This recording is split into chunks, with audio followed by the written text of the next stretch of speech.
vous créez des champs pour vos tables, Access 2010 offre un moyen pour vous de commencer votre table rapidement. Voyons les champs de démarrage rapide.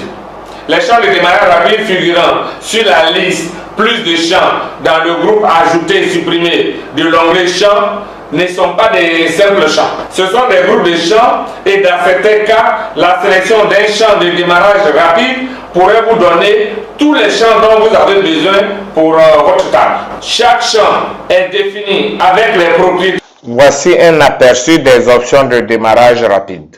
Nous avons l'adresse. Il crée des champs pour l'adresse, la ville, la province ou état, le code postal et les pays ou régions. On a aussi le champ de nom qui crée des champs nom, prénom, nom de contact et le fichier, le nom complet, le nom des contacts ou souvent des champs calculés.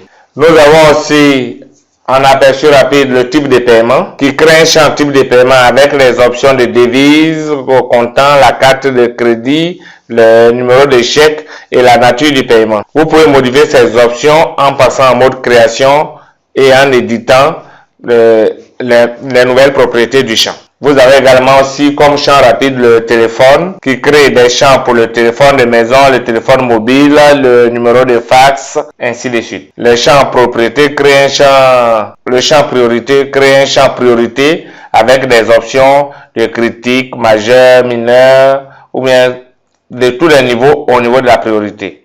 On peut toujours modifier des options comme je l'ai dit dans le mode création. On a aussi le champ date de début et de fin qui crée des champs de date de début et de fin comme le nom l'indique. Le champ statut crée un champ statut avec les options nouvelles, actives, résolues, fermées et enfin le champ tag qui modifie qui crée les champs avec tag 1, tag 2, tag 3, ainsi de suite. Donc en fin de compte, c'est des champs spécialisés qui quand vous les sélectionnez savent remplir les autres sous-champs qui existent. Voilà maintenant comment choisir des noms de champs.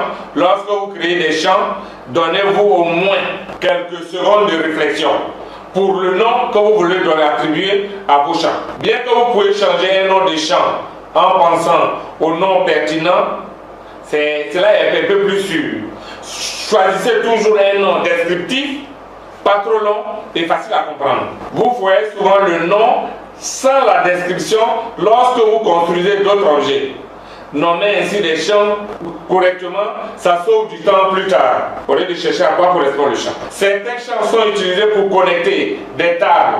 Par exemple, dans votre base de données des cadeaux de vacances, vous pouvez avoir le nom d'une personne ou un identifiant unique dans la table pour la liste d'adresses, ainsi que la table d'inscription de dons que vous leur donnez chaque année. Donc dans ce cas, essayez d'utiliser le même nom pour les champs qui apparaissent dans plusieurs tables lorsque le champ est en fait la même chose. Si le champ est similaire mais pas identique, il faut lui donner un nom différent.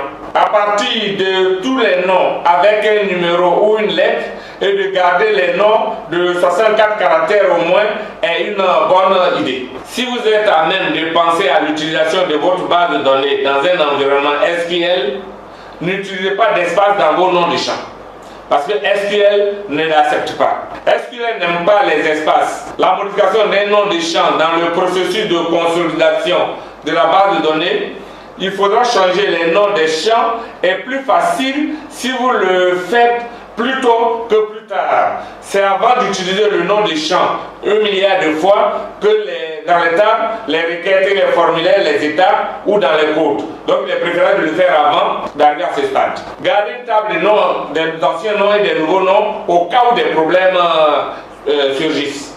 Vous pouvez aussi renommer un champ dans une seule table. Mais si vous utilisez le champ à d'autres endroits dans la base de données, assurez-vous de la fonction correction. Pour voir les options de correction automatique des noms, vous cliquez sur le bouton Fichier dans le coin supérieur gauche de la fenêtre Microsoft Access. Puis vous cliquez sur le bouton Options en bas du menu. Cliquez sur une base de données actuelle dans le volet de navigation de la boîte de dialogue Options Access. et vous faites défiler pour voir la section options de correction automatique de nom. Il y a 3 corrections automatiques de nom dans des cases à cocher. S'assurer que le second, effectuer la correction automatique de nom, est sélectionné. Pour changer un nom de champ en mode feuille de données, vous n'avez qu'à cliquer, faire un clic sur le nom actuel.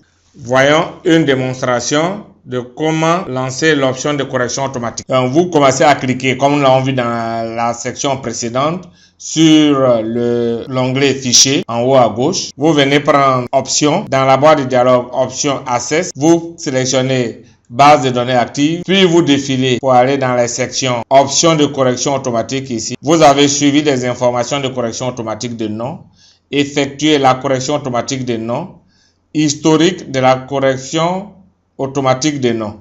Donc, vous assurez que la deuxième case à cocher, effectuer la correction automatique de nom, est cochée. Et comme ça, vous avez avoir vos corrections automatiques de noms. Et ensuite, vous faites OK. Maintenant, quand je suis en mode feuille de données, comme c'est le cas, pour changer le nom d'un champ, j'ai qu'à cliquer. Je fais un double-clic sur le champ et puis je change le nom du champ. Ensuite, je fais un... Sinon, si vous êtes en mode création, pour changer le nom du champ, c'est simple. Vous n'avez qu'à venir ici et changer carrément le nom du champ dans cette zone. Et vous faites en... Comme nous l'avons déjà dit, dès que vous entrez des données, Access enregistre automatiquement l'information. Alors, vous vous demandez pourquoi alors va falloir sauvegarder encore la table puisque Access s'enregistre automatiquement. Enfin, quand vous sauvegardez la table, vous sauvez à la fois la structure de la table et ses définitions de champs que vous enregistrez. Lorsque vous enregistrez une table, c'est la définition de la table qui comprend comment la table affiche dans le mode feuille de données, tel que la taille et l'ordre des colonnes, et les informations en mode création, les noms des champs, les types de champs, la description et les propriétés des champs. Alors, pour pouvoir enregistrer, vous cliquez sur le bouton enregistrer, ou bien vous pouvez appuyer aussi au clavier sur la touche CTRL plus S, ou bien au moment de fermer en mode création, quand vous voulez fermer la table, Access vous demande est-ce que vous voulez enregistrer. Voilà. Ou au plus, vous cliquez sur l'onglet fichier dans le coin supérieur gauche d'Access et vous cliquez sur le bouton enregistrer et la structure et la façon d'afficher votre table est effectivement enregistrée.